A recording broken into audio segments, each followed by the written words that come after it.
Hey, Mike here. I just wanted to let you know that you can listen to Dark Poutine early and ad-free on Amazon Music, included with Prime. You're about to listen to a historical episode of Dark Poutine. After episode 149, you will find Scott is no longer with the show. In an effort to maintain continuity and offer listeners as many episodes as possible, we are leaving the episodes in which he co-hosted intact. Thank you.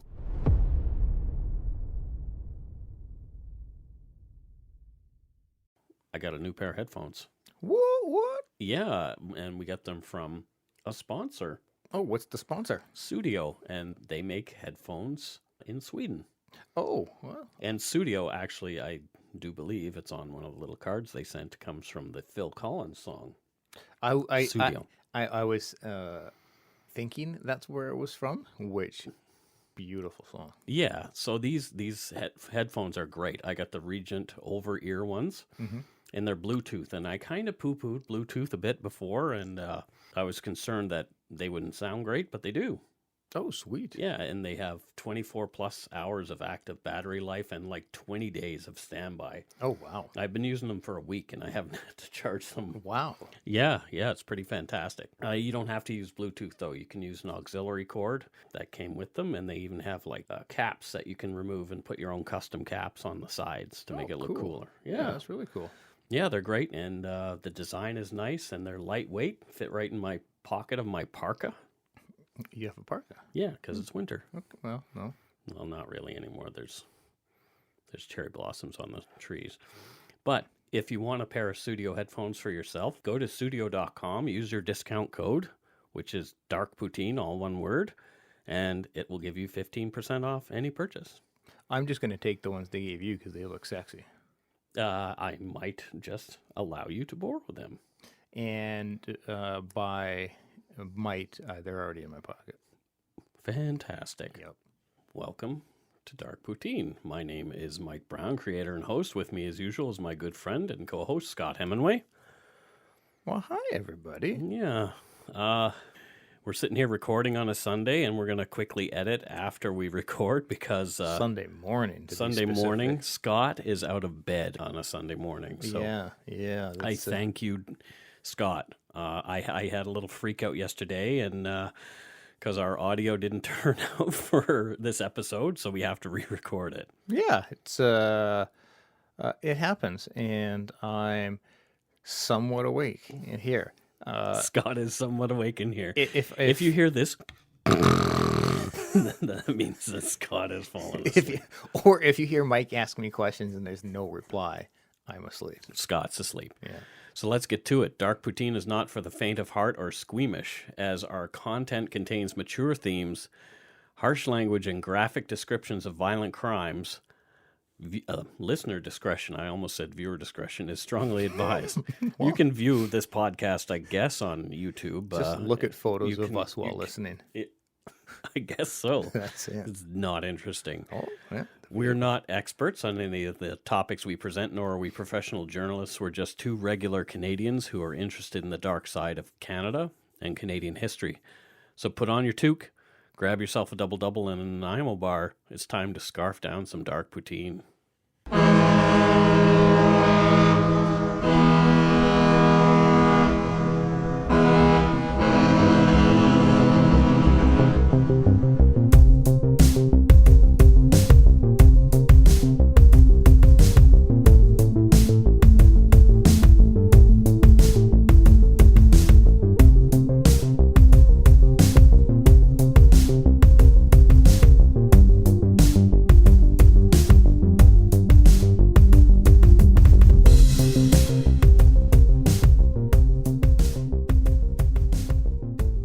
So welcome to episode 20 of Dark Poutine. Holy crap.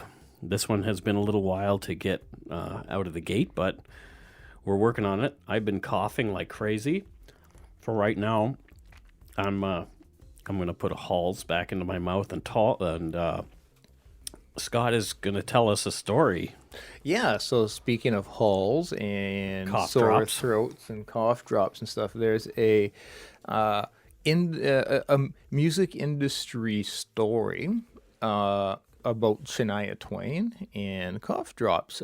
Now, I heard this a long time ago, and I'm not saying like I was there and I heard the conversation and stuff, so it might be off a bit. But the story went that Shania Twain, a Canadian performer, before she was famous, before she was a well-known artist, one thing that would happen, the music industry would do these kind of pitch sessions and with a bunch of A&R execs.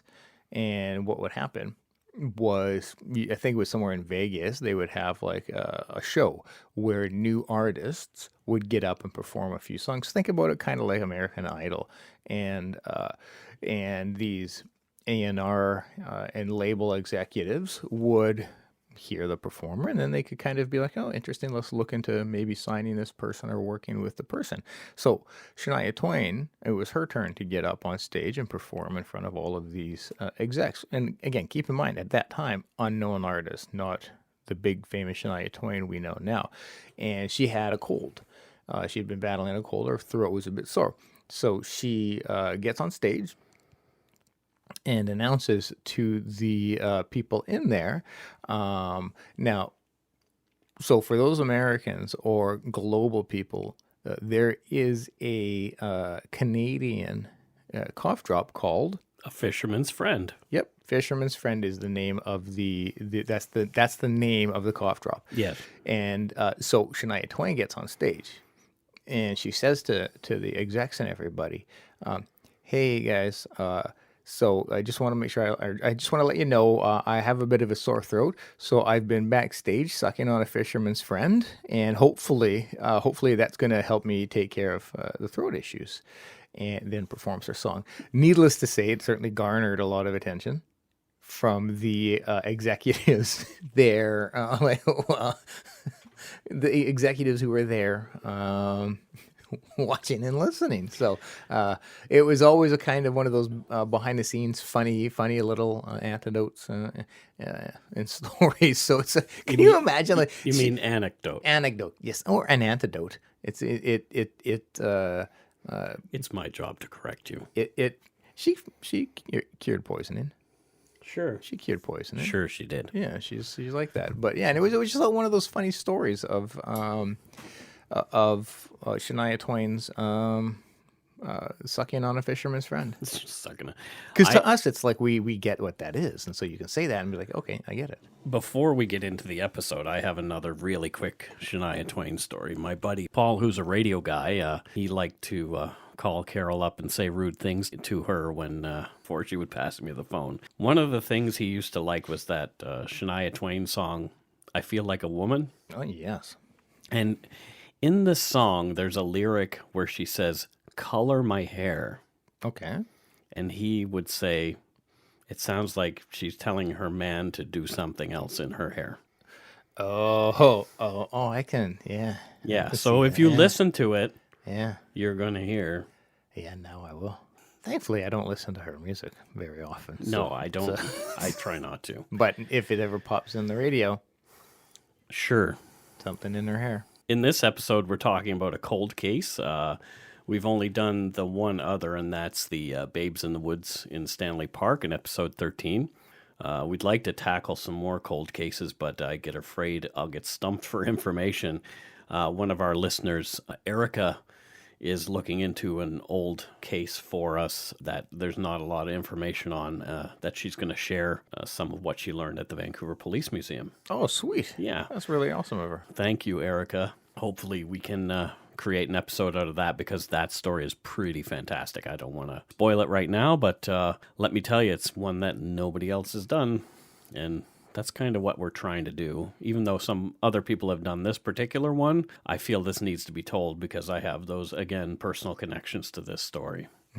That's awesome that we got peeps out there working on things for us, too. Yeah, and if you are interested in helping us with research, I am absolutely open to that. If you research a story to the nth degree and you send me all the stuff, I will just write an episode about it. I.e., would you like to do our work for us? Exactly.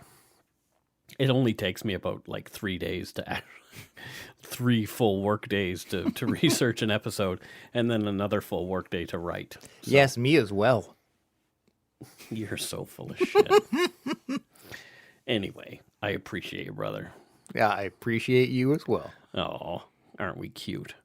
Not particularly. So the one we're taking on today is another case from the Maritimes, and it's about Kimberly McAndrew, who went missing on August 12th, 1989. She was a 19-year-old Dalhousie University student. She was working at the Canadian Tire in Halifax, and she just went missing one afternoon. I remember this really well. She wore braces, which is kind of unusual at that time for a 19-year-old to have braces, and it made her look, I think, a little younger than her years. Yep. And which may figure into the story a little later. She was 5'3", so she wasn't tall. And they say she weighed about 134 pounds, but I've seen other places where it says she weighed 110, and that's quite a difference. Yeah, at that height, that's a substantial weight. Yeah.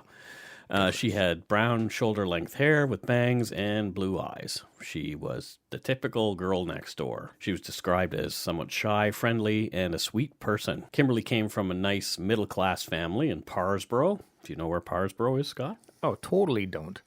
Totally don't. Nova Scotia is a peninsula, the long peninsula, and then it has like an arm that sticks out and joins it to the mainland in New Brunswick. I like my peninsulas to have arms. Okay, the peninsula that joins to New Brunswick is where Parsboro is. Oh, exactly. Yeah.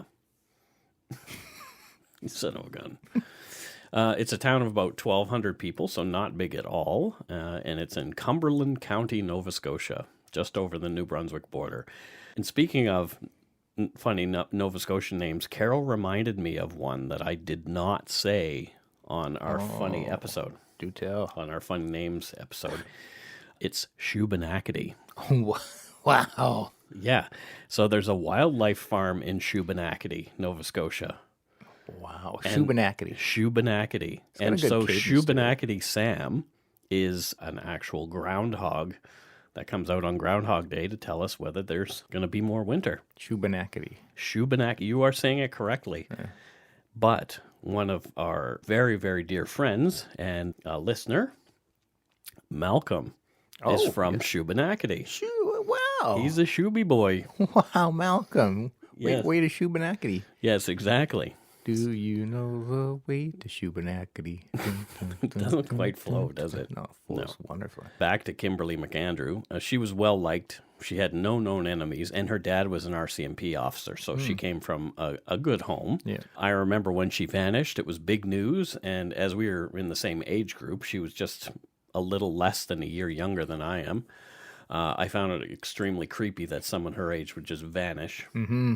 It brought back to my 20-year-old mind those moments in the park that I spoke of in episode 10 where a stranger grabbed me. Yep. Yeah. Yeah. I was obviously immediately taken with the story, having a little PTSD. Yeah, absolutely. Yeah. So I watched every news piece, followed all the updates on radio and newspaper, and there were no smartphones or internet then, so we had to wait for every news bite. Boo. But yeah, the radio was pretty on top of things. Yeah. What happened to her? That's a question we're still asking because she's never been found. Ugh. Yeah.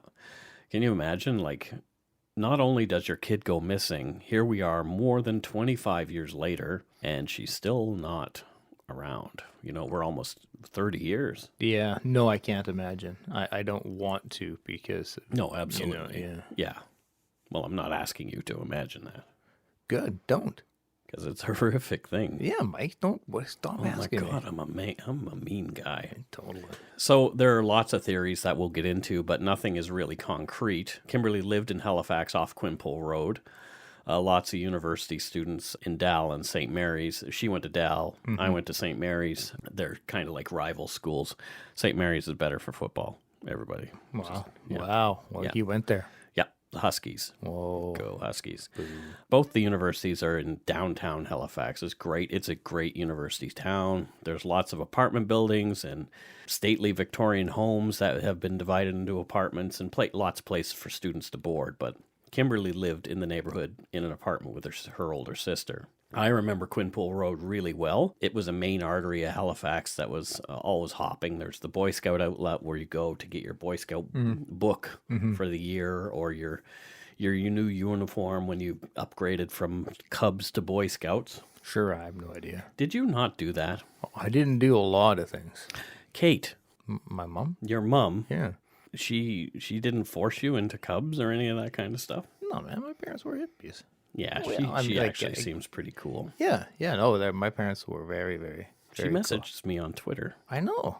It's so awesome. I know. Yeah, Doesn't message me. Mom. exactly. Mom. Exactly. Also was the Master Baker Shop. I always wanted to change the K in Bakers to a T. I think it's mandatory that kids want that. I think I was born this way. You were absolutely born this way. So the Oxford Cinema, it had balcony seating where I saw Sneakers with Robert Redford and River Phoenix. And So like you guys were there together and you were looking at Sneakers? No. Oh. It was a movie called Sneakers. Oh, okay. Yes, I do remember that too. Yeah. Okay. That makes No, more yes, I was hanging out with Robert Redford and River Phoenix looking at Sneakers. in Halifax. Looking at Sneakers. Yeah, as one would. Hey, it happens. It does. I also saw the original Karate Kid there with my buddy Mike. Sweep the leg. Yep, sweep the leg. You got a problem with that? Afterward, I do believe there was some drinking. As there tended to be when I was that age. Well, I mean... And I can remember us like trying to do karate in the bathroom. Yeah. Robert Redford's a bit of a drinker, so I can understand. No, I'm not. Anyway, I'd be remiss, though, if I didn't mention the place that Carol and I went on the first afternoon of our honeymoon to eat. Oh, where's that? It was called Hoagie's Steakhouse. That sounds good. And there you could get a chubby with your yippee. Yeah, I usually do get a chubby with my yippee. So, seeing as we've done this before, you know what a chubby is now. I'm still standing by what I think it is. What do you think it is? It is an erection. No, it's a hot dog. It's an erection. And your yippee is? Vagina. No, it's a steak.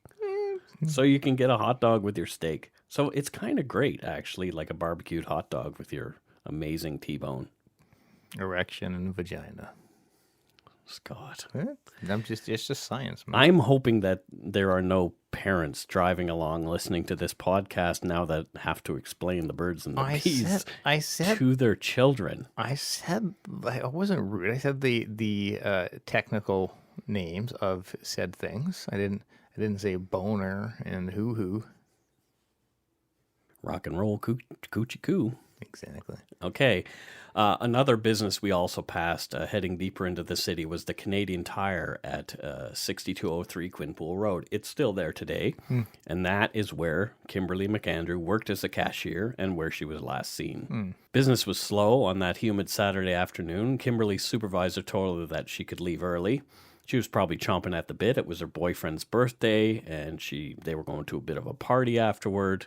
Of course she wanted to leave early. They were going downtown to see the Busker Festival on the waterfront, and I'm sure, being 19 in Nova Scotia, you're going to be drinking when you're down there too, do a little bar hopping. Yeah, Busker Festival sounds like a neat thing too. It is actually. They have it, or they did have it every year. I'm not sure they still do because I haven't lived there in almost 25 years. But yeah, it's a fantastic city to party in, for sure. You can get your yippies. Yeah, you can get a chubby with your yippee. Exactly. Yep. Even though her sister Erin and some friends were due to pick her up at 5 p.m., Kimberly left at 4:20 on foot. She only lived a few blocks away, so she thought, I'll get home before they come to get me. 5 o'clock comes, and Erin shows up looking for Kimberly. And she wasn't there. She was nowhere to be seen, in fact, and they didn't see her on the route to the store. They would have passed her. There was only really one way to go. Yeah. And so they drove around the neighborhood looking for Kimberly. No luck. They headed home again to check if she was there. Maybe they'd missed her somehow. She wasn't there either. This was not at all like Kimberly, and they knew something was wrong right away. Yeah. So Erin called her parents in Parsboro to let them know that Kimberly had not come home from work and that they couldn't find her anywhere. Kimberly got along with everyone, so her relationship with her boyfriend was really good, and she made decent grades in school. She really had no reason to run away. Regardless, she was gone. Terrifying. I've had one of my girls not come out of school when she was supposed to, just standing there, and it was that sense of panic when somebody's not, you can't find somebody, is extreme. Like it's a terrifying thing. So I can only imagine how petrified her family was. I remember actually this just, you saying that just brought a memory back of when I was a kid. Our next door neighbors, the Simmons, they had 2 kids. So one was, the son was my age, the daughter was my sister Rachel's age, and her name was Lynn. And she was about 6 or 7. She didn't come home for supper. Oh. She didn't come home like after school, didn't come home for supper. And so I remember all the dads going out looking. Yeah. The police had been called and all this kind of stuff. And it was horrible. Like everybody thought that somebody had taken Lynn. Yep. This would have been the 70s. Oh, okay. So it was very rare for something like that to happen. And if a kid goes missing, then it was actually like a big deal. They treated it like a big deal, especially because she was only 6 or 7 years old. Yep. It's like Olivia not coming home. Yep. So yeah, they looked and looked and looked, and then she just arrived home at like 8 o'clock that night. And she had been at a friend's place for dinner and forgot to call and let her. It's just like, yeah, there isn't much more worse than that panic. It's crippling. Oh my gosh, I can remember Mr. Simmons, Barry, he was so upset. I just remember him standing in our kitchen talking to Dad about it. I don't remember if Dad went out with him specifically to look, but I remember all the dads going out looking. It was very, very scary. Yeah. She was fine. Yeah, good, thank God. I'm sure she got a whooping after that. Yeah, wow. Or a good talking to. Yeah. Like, hey, don't do that again, please. You scared the crap out of us. Well, it's tough because I know once I finally found Violet, the teacher just kept the kids late and didn't let anybody know. But, there was frustration and whatnot, but you're elated, like, oh my God, you're okay. Yeah. That, the lectures come a bit later. Yeah. Yeah, exactly.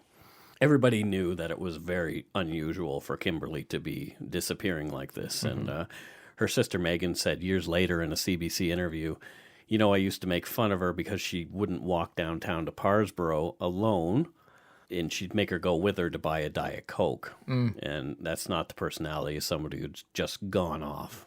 Yeah, so family can tell if it's quite out of character. Yeah. When she vanished, Kimberly was wearing jade green flat-heeled slip-on loafers, blue casual pants, a white-red Esprit t-shirt under an oversized blue cardigan sweater, the uniform of the day for the teen girls around that time. She even had the feathery kind of hair, the teased-up hair and stuff. Yeah, I remember that look. Yeah, for sure. It was the 80s. It totally was. She was carrying a blue backpack. No money was ever withdrawn from her bank accounts, and nothing from her apartment was missing. Right away, her family believed that she'd met with foul play. As word went out in the media, people tried to remember if they'd seen the pretty teen, and leads poured in at first. One particularly interesting tip came via the Gardenia Flower Shop in the Penhorn Mall across the bridge in Dartmouth. And so that's like a 16-minute drive with no traffic. Yep. They say that sometime between 4:30 and 5 p.m. on August 12th, 89, the day of Kimberly's disappearance, a girl closely matching the recently released description of her came into the store and bought a balloon and a single red rose. That would make sense because it was her boyfriend's birthday, so hey, I'm going to be nice and buy him something. Yep, for sure. But why the hell in the Penhorn Mall? There was like plenty of places around Quinpool where she could have gotten those things. Yeah, absolutely. Yeah, Penhorn Mall is just this crappy mall across the bridge. It wouldn't attract somebody like that, so maybe she was taken there. We'll see later. Somebody kind of owns up to having driven Kimberly across the bridge. Oh, interesting. Okay. Yeah. Her boyfriend had been ruled out as a suspect already because he was with Kimberly's sister. Okay. So, yeah. Yep. They were coming to pick her up. But why Penhorn Mall? I just can't figure it out. Yeah, it's confusing. She didn't have a car of her own. She left a Canadian Tire on foot. And unless she immediately got into a bus or taxi right away, there was no way she could have made it. So if she got there, she had to have been driven there. Yeah. Maybe her abductor drove her there. You know, like I've speculated on this. Maybe he lured her into the car somehow. She was an RCMP officer's daughter. I don't know how possible that is going to be. But, you know, why let her run errands? You know? Yeah, the only way something like that would be plausible in my mind if it was somebody she knew. Yeah. Maybe it wasn't even Kimberly in the story, you know? Well, I mean, it's not uncommon for somebody to buy a balloon and a flower in a flower shop. Yeah, exactly. And it was the 80s, so the look was quite common. Exactly. Who knows? Who knows? I have a feeling that it wasn't her. That's what my gut tells me. Yeah. Anyway, the lead was a dead end, and but one that some investigators, professional and amateur, still talk about today. We just talked about it. Kimberly's father, Cyril McAndrew, retired from the RCMP a month after Kimberly disappeared. He put his investigative efforts into finding his own daughter. I guess that he felt that was more important to him than being a member. Yeah. Which would make sense to me, until the end of his life when he passed away. Oh. So he passed away in 2004, not knowing where his daughter was. That's terrifying. Terrible. That's a terrible. Oh. So let's have a word from our sponsor, Studio Headphones.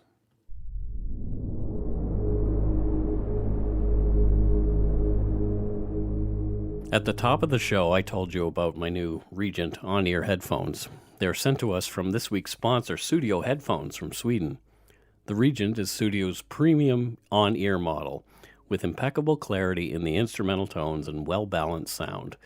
With 24-plus hours of active battery life and 20 days of standby life, the Regent is the perfect companion for you at home or on the go. It will automatically connect to any device that has Bluetooth, but there's also an auxiliary cord if you don't want to use that wireless option.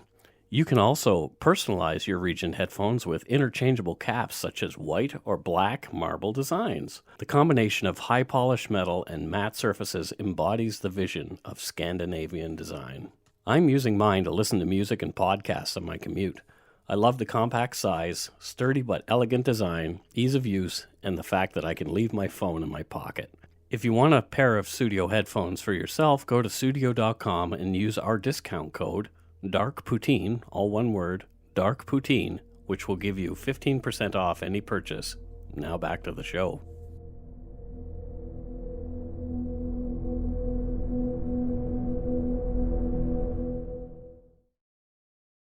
In 1995, after 6 more years of being sent on numerous wild goose chases by well-meaning folks who thought they were helping to find Kimberly, the police and the McAndrews were at the end of their rope. Every lead was a dead end.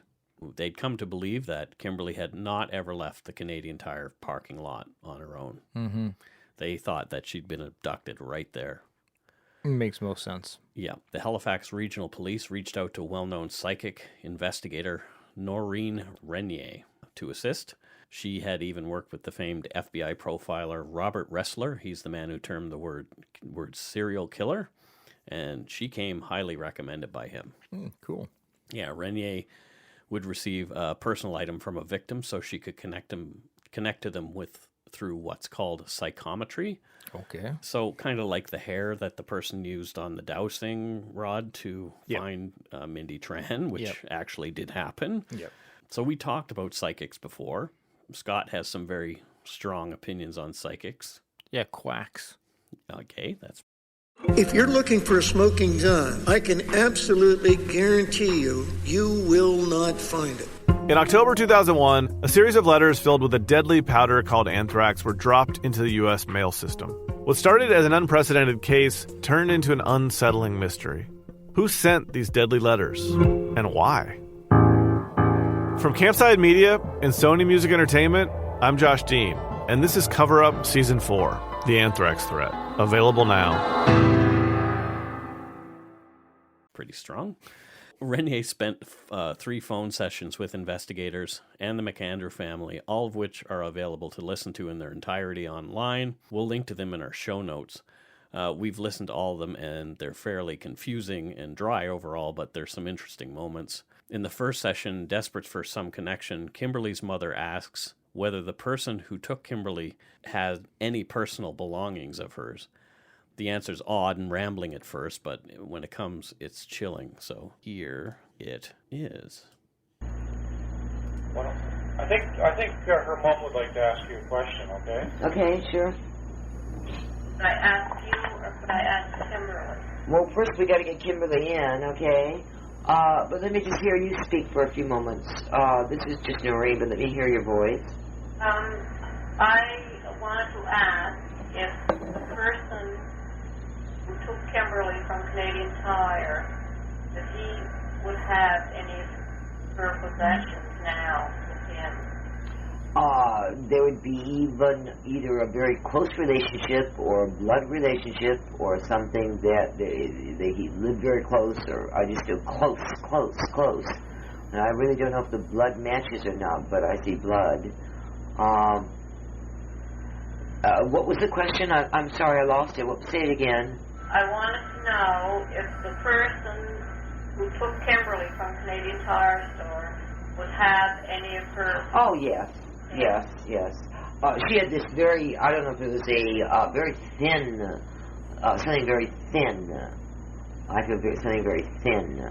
It could either be a very thin piece of jewelry or a thin piece of, would be more like underpants if it was a piece of clothing. So, thoughts? Lots of them. I don't. Again, I try to not be somebody who's like, this isn't real and it's I mean, maybe there's some legit psychics, but I don't believe in it, and I don't support them. I think psychics often just throw the case off and lead the officers and detectives in the wrong direction. And saying he's in possession of a thin item of hers is like so vague. Like, of course. Yeah. Especially mentioning underwear. Absolutely. Who here is wearing thick, woolly underwear? Well, I mean, like I've got on burlap underwear, but that's beside the... It's because you're punishing yourself. Exactly. And so to me, it's just they throw out vague generalities that can apply to anything. And I don't know. I like to think that this is possible, that somebody has some weird way of connecting with the universe, that they might be able to understand that. I'm not saying I believe it, but I'm skeptical as well. But I would like to think that there's some shred of, like, this person sounds like she believes what she's saying. And when she's talking about the blood, she could be talking about blood on that particular item. Sure, but that's the thing that is it's always vague. So things could apply or couldn't apply. And absolutely, do I hope that there are like psychic powers are real? Absolutely. Yeah. Life is much more interesting with stuff like that in it. Right. But do I believe it? I don't. Well, there you go. So there's more audio where in the second session where the focus is a lot on Point Pleasant Park. And Point Pleasant Park is a park down in the south end of Halifax, I do believe. It's really big. It used to be a part of Halifax's defenses. So there's lots of weird structures down there, very old structures, like forts and those kind of things. So it's densely forested, so it would be a great place to hide a body if you wanted to hide a body down there. And so here's some audio of the investigator and Noreen Renier talking about Point Pleasant Park. Kimberly, can you tell me if you're in Point Pleasant Park? Well, yes, I am. I'm there. You all maybe came in within 10 to 12 yards Really? Of some seriousness, of serious searching. I feel close, but I feel like 10 to 12. Yes. 10 to 12, I don't know if it's feet, yards, I don't know what the measurement is, but I feel 10 to 12 where you were.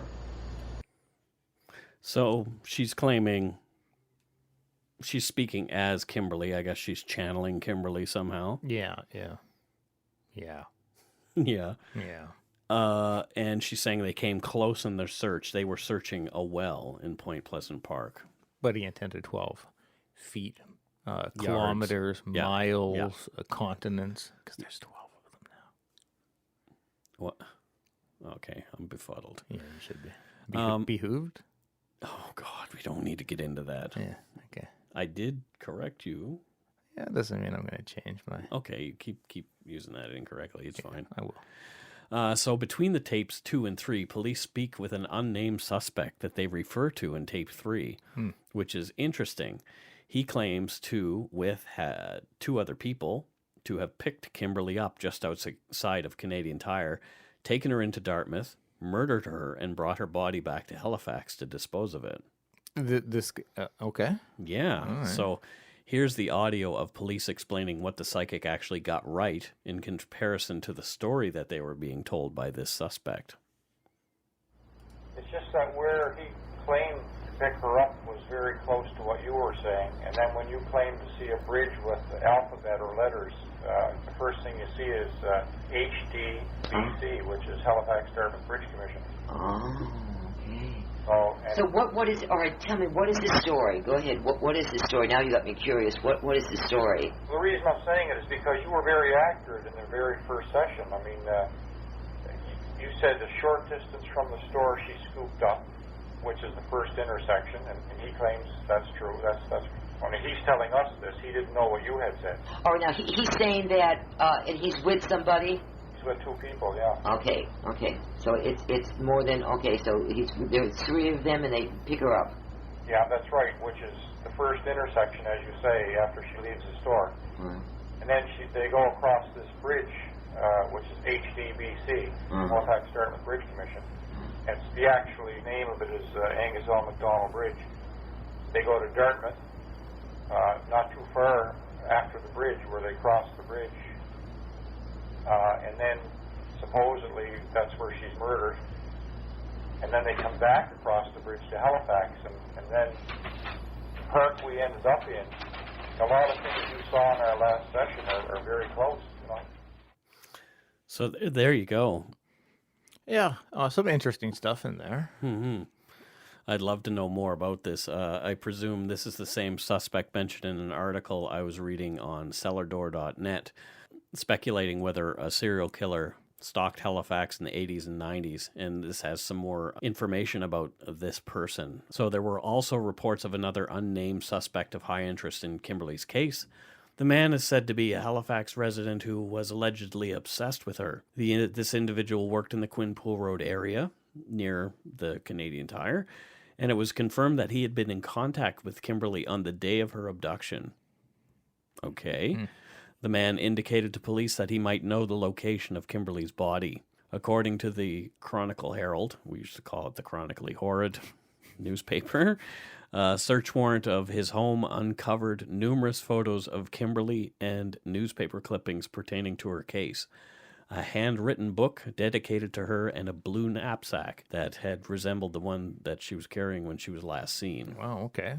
They also confiscated what is described as sadistic literature by the Marquis de Sade, a book titled The Encyclopedia of Modern Murder, a book about forensics, and newspaper clippings about the murder of another girl who was from BC and came to Halifax and disappeared right away. Her name was Andrea King. Yeah, this individual fascinates me. I mean, it sounds like this person straight out of Seven, right? With a handwritten journal. Yeah, no books there, but yep. It's all very. This to me sounds like a key suspect. Pretty viable. So is this supposed to be some? In that audio, they mentioned this is the guy. Somebody confessed, and so I'm struggling. There's a confession.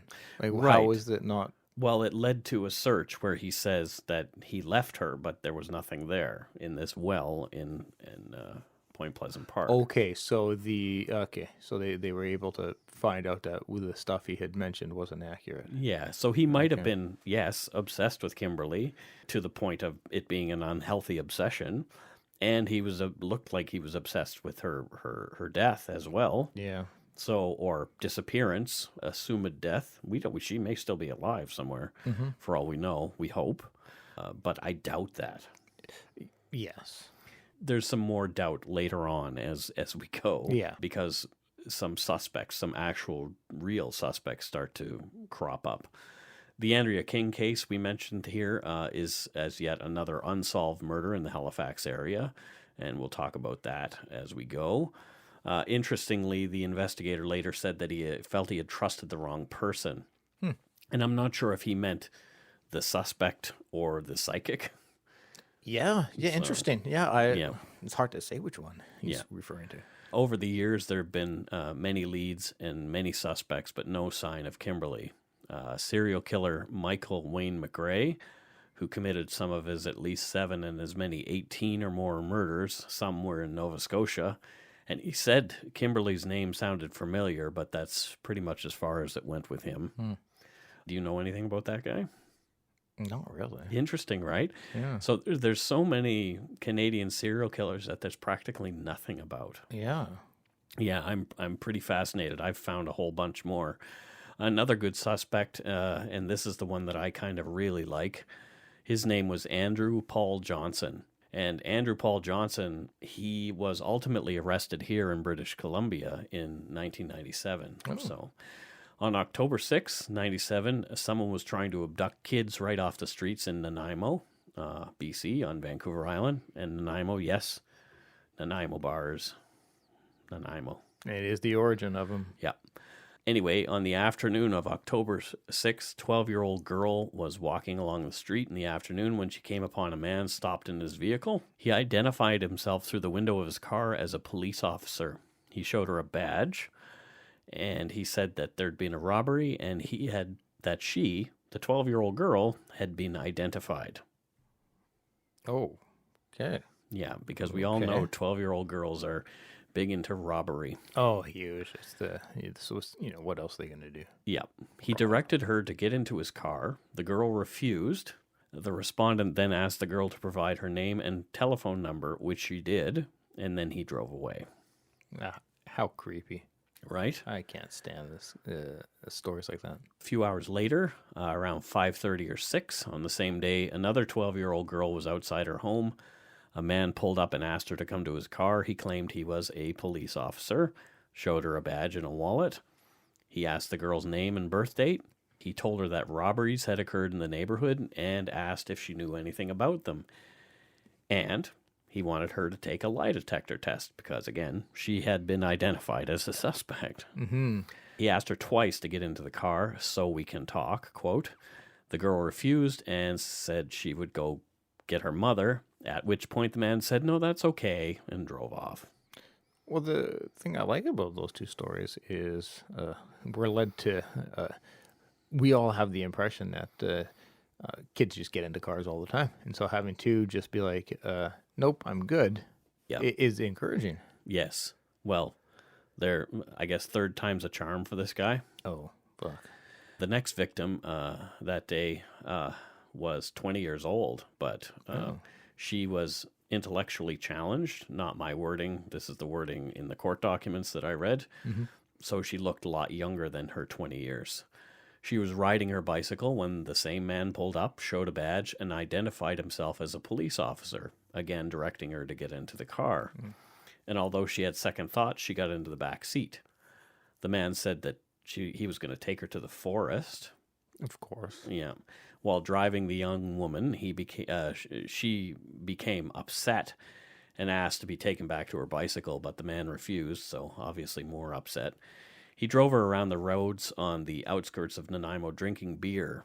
When the woman tried to get out of the car, she was unable to, as the doors were locked, causing her to panic. Holy crap. Yeah, what a terrifying visual. Yeah. However, at 7 p.m., Constable Durskin of the Nanaimo RCMP, hooray, Mounties, stopped the car with the young woman inside. The car had been identified as the vehicle that was trying to pick up other kids in the neighborhood. Mm. And as the officer approached, the man told the frightened young woman to stay in the car. He finished the beer he was drinking and broke the plastic badge on the floor of the car. Because they won't find this broken thing on the... No, it's broken. Yeah. The officer leaned into the vehicle, through the driver's window, and he asked the woman who the driver was. She responded, "He's a cop just like you." Perfect response, in my opinion. Good job. You're almost falling asleep. Well, yeah. No, I may have been. It's early. It is early. For me. Anyway, Durskin arrested Andrew Paul Johnson for the impersonation, and on his arrest, he was definitely drunk. He was like 0.13. In other words, he was pie-eyed again. Tanked. So, yep. Another RCMP officer searching Johnson's car recovered a broken plastic badge, a pornographic movie. Oh, which movie? I'm not sure. Oh, yeah, all right. I tried to find out which one it was. Okay, I'm not surprised. And this is what creeped me out. A meat cleaver was under the driver's seat within reach of the driver. Oh, that's where most cooks keep them, Mike. Okay. Yeah, they keep their knives under the car seats. Because it's so hygienic there. It is. With the cigarette ashes and fallen bubble gum and things like that. And close to the kitchen. No. Very close. Yeah, exactly. There was also KY jelly. Oh, my God. Okay. Packing tape. Toy handcuffs of sufficient strength to use to restrain. So not real ones, but I had a pair of those little fake metal ones when I was a kid. Yeah, you couldn't get out of those. Oh, man. And a head covering Halloween mask and full and empty cans of beer. So there was also a map with the names and telephone numbers of the first two girls that Johnson had attempted to abduct. Oh, my God. I'm uncomfortable. The childproof locks on the rear doors of Johnson's car were engaged, so... He clearly, he had intent. Absolutely. Absolutely. After his arrest, he opened up a bit and tried to explain himself out of trouble. He had arrived in Nanaimo from Nova Scotia a week prior, so there's the connection to back east. Mm-hmm. He said that the mask in the car was from Halloween and that the cleaver was from his work as a cook. See, Mike? Right? Store them under the seats. Just put it under your car seat. Yeah. I think that's where I should store our microphones after we're done. I think so. Yeah. Yeah. Put the computer in there. And it's logical. Sure. Why not? I'll just leave them under the seat of the car. What could possibly go wrong? Nothing. Yeah, because no one would know there. No. I could get accused of trying to abduct somebody and get them to podcast with me. Yeah. It's kind of what I've done to you. Yesterday, I think that you were, that was a likely option. Yeah. I was upset. I even posted how mortified I was. Yeah. Yeah. I was acting like a tool. That happens. It does. More to me than you. No, trust me. So this guy also told the RCMP that he had strong sexual urges and that alcohol was a fuel and disinhibitor for these urges, and that prior to his arrest on October 6th, he'd been on a binge for about 2 weeks. He said that he did bad things when he goes on a drinking binge. Yeah, I often think it's the reverse. I think they go on drinking binges. To do bad things? Yeah, like they have an excuse for their behavior. Yeah. I was drunk. Look, I was drunk. Yep, exactly. I have heard that many, many times. The cops looked into his background and found a string of offenses against women and children dating back to Andrew Paul Johnson's 20s in 1981. These included brutal rapes and touching minors sexually, both male and female. Oh, Christ. After an incident of very public masturbation in Nova Scotia, Andrew Paul Johnson was sentenced on January 29th, 1997 to 3 years probation, with conditions including that he have no contact with females under 16, abstain from drugs and alcohol, and take sexual offender treatment. So he blew the first two with what he was up to. Yeah, no kidding. And sexual offender treatment is that driving across the country and trying to abduct girls. Yeah, he really got off to a terrible start to this. I'm going to just start a new rehabilitation. Yeah. He was under this order when he committed these offenses in Nanaimo, and so through a bunch of court proceedings, he was declared a dangerous offender because this had gone back all the way to 1981, and we're in 97 now. Yeah. So over a period of 16 years, he was being a horrific monster. Yep. However, he's suspected in at least a dozen murders as well, and he's the prime suspect in those. So in June 1991, this one is interesting. 20-year-old Carla Strickland from Mahone Bay, very close to Bridgewater, where I'm from, she was found in the woods in Dartmouth. Another of my personal monsters was also suspected in Carla Strickland case. I'll tell the story in the after show for those interested, but I had to testify against this guy after he tried to bash my brains in against a brick wall. Yeah. It's check out that After show. the after show. Yeah. It's not common to record the after show before the. Yeah, but that was because, But anyway, it's done. But yeah, so I showed you a picture of that guy, Scott. What did you think of him? I thought he was a tool. Yeah. I mean, I've tried. I don't want to. Yeah. But no, he not a good man. Not a good man. No, he definitely is not. And so apparently he was suspected in that murder case, but the prime suspect in it is this guy, this Andrew Paul Johnson. So interesting. In April 1996, Stephen Michael Hall disappeared in Halifax, and his body was discovered near the Windsor Road that November. And also, we mentioned Andrea King above, a British Columbia teen. She disappeared shortly after moving to Halifax on New Year's Day in 1992. Her body was found almost a year later, and some of her belongings, identified by her mother, were found in Andrew Paul Johnson's apartment. Okay. Yeah. So Johnson was never charged with that crime. Okay. So it looks like her stuff. Is it her stuff? I don't know. But I don't know what it is about crime in Canada. It seems like it has to be so bloody airtight before they even charge somebody. Well, I guess they don't want the craziness that happens in the U.S. to happen here. and I think that they often want to make sure that when they do press charges, that's going to stick. Yeah. And so. Yeah, for sure. Yeah, but there does definitely seem to be a delay. Another crime that he's suspected of is the disappearance of Kimberly McAndrew. And here's why. At some point in his confinement, Andrew Paul Johnson wrote an essay to his prison psychiatrist outlining the abduction, rape, and murder of Kimberly McAndrew. Right? Yeah. So, as his M.O. was posing as a police officer, that may have been how, if he did it, lured Kimberly into his car. Yeah. It's a possibility. You know? Yeah. Johnson's essay led to the search of his brother's home in Shad Bay, Nova Scotia in March of 2013. It looked a lot like the Picton investigation, with them digging up his backyard with tents and all those kind of things. Yeah. Kimberly McAndrew's family was hopeful for a resolution, but none came. And here's another weird personal connection for me. In my research, the RCMP corporal who led the investigation was my friend and former Bridgewater neighbor, Sean Mason. He lived literally 2 houses away from us around the corner on Jubilee Road. Beginning to think you're connected to every single Isn't that weird? crime that's happened in Canada. Well, I think I'm attracted to these ones because I have a connection to them in some way. Yeah, probably a distinct possibility. That's Yeah. all. But, so we used to play basketball together in my parents' driveway. Oh, Yeah. any good? He was, actually. He could dunk a basketball. Huh. Could Yeah. you? Look at him. I'm 4 feet tall. It's in Smurf language. That's 3 apples tall. Spud Webb did it, so I'm just saying. Spud Webb was taller than me. Fine. Potato.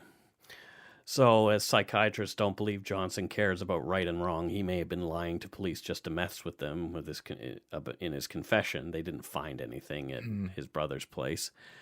Maybe he just did it to mess with his brother. I don't know. Yeah. One last tidbit about Andrew Paul Johnson that I find very interesting. At the time of Kimberly McAndrew's abduction, a girlfriend of Johnson's lived right across the street from the Canadian Tire where Kimberly was last seen, and that's in Quinpool Towers. Mm-hmm. So Andrew Paul Johnson could have been looking out the window at Kimberly McAndrew doing her thing around the Canadian Tire. Yeah, that's a pretty intriguing connection. Right? Yeah. It's like that whole idea of from Silence of the Lambs, what do we kill? That which with that we covet. Yep. Like you see with your eyes. Yep. There's that person. he didn't even have to stalk her, like she was right there. Yeah. Yeah. That's not something you can just toss away. Yeah. That closeness. That's right. Yeah. So we're almost done. You can go back home and go back to sleep. Oh.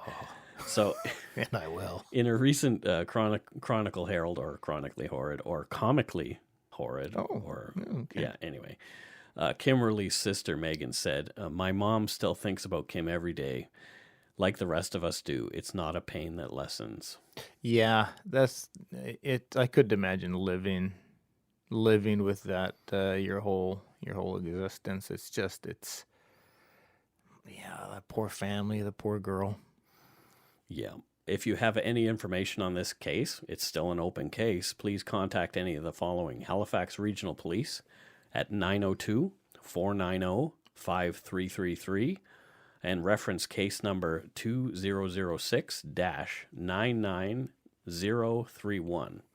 And Crime Stoppers, 1-800-22-TIPS, or that's 8477, or online at a link that I will post in the show notes. Crime Stoppers provides anonymous tipping, so don't be afraid of Andrew Paul Johnson. If it is him and you know it was him for sure, tip this guy or anybody. Yep. Send an email to the National Center for Missing Persons and Unidentified Remains. I'll have that email up there as well. And if you have any information that leads to the arrest and conviction of whoever is responsible for Kimberly McAndrew's disappearance, Nova Scotia is still offering a reward of up to $150,000. So that's pretty amazing. Yeah. Before we go, we want to give some shout outs to our Patreon patrons, our new Patreon patrons. Michael, or Michel, the French name for Michael, C, from Quebec.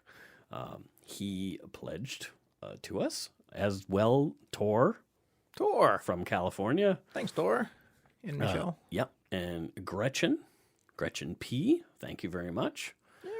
Gretchen. Your good friend, Ariel. Yes, Ariel. Yay, hooray. Yeah, my Thanks buddy. Giving us cashola. That's right. My camera takes color photos. Well, until it learns how to make art. Okay.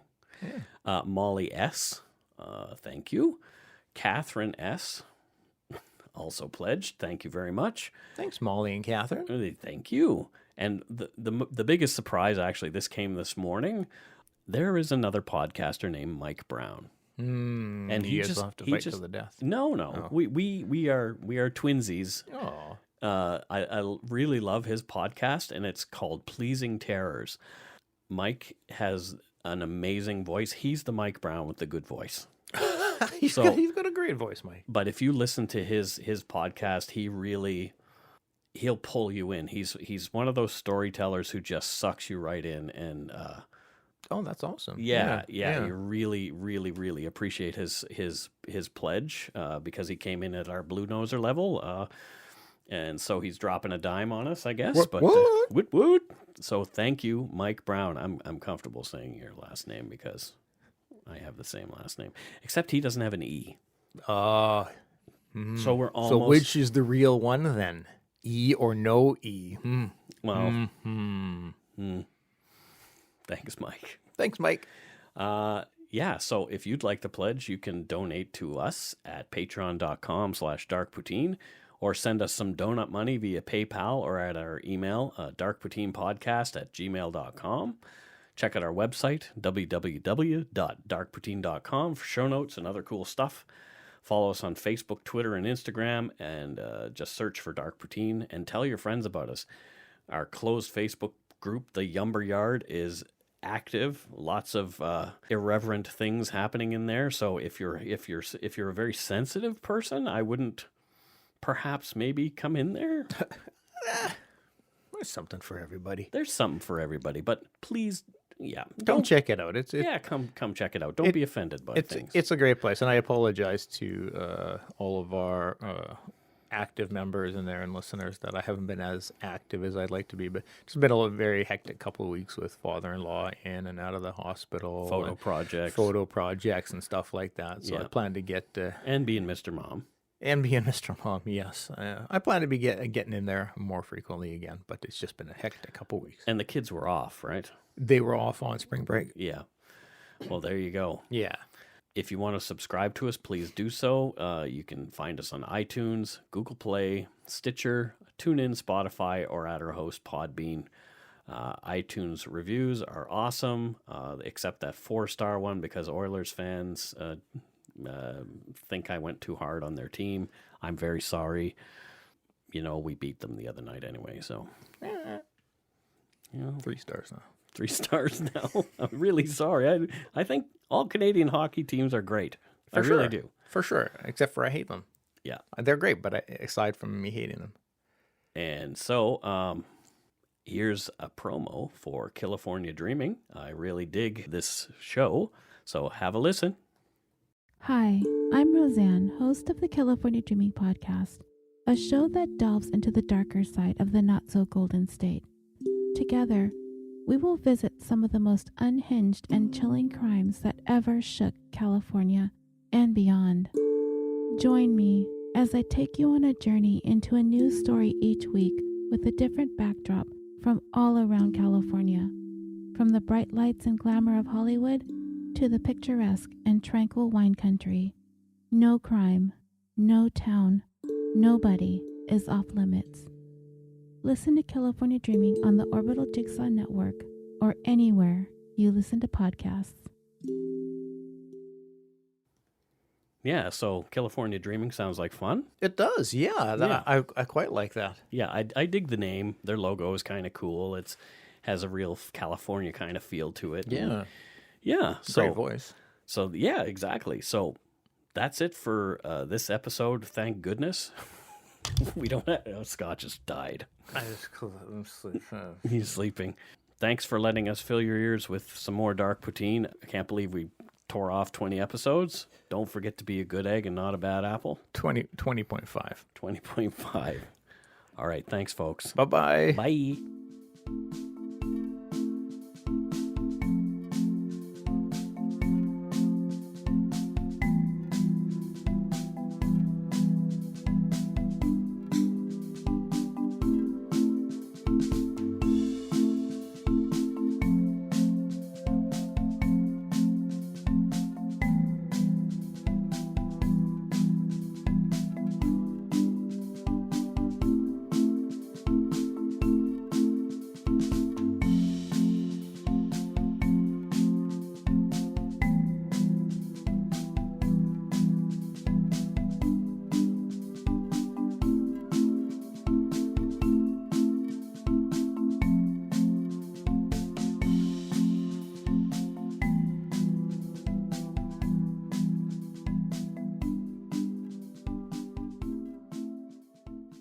Hi, it's Shauna, and I might be a bad parent because my kids think French fries are vegetables. Hey, it's Ryan, and I might be a bad parent because I went out for wings when my wife was in the hospital after giving birth. Johnny here. I might be a bad parent because in my house, the tooth fairy gives pocket change. But we're not alone. Len emailed us and said his 6-year-old daughter's Tarzan moment going from love seat to lazy boy by curtains made him more proud than any dance recital. And Andy left his 2-year-old at the rink. All right, guys, I'm sure we're not alone. Like Andy's kid.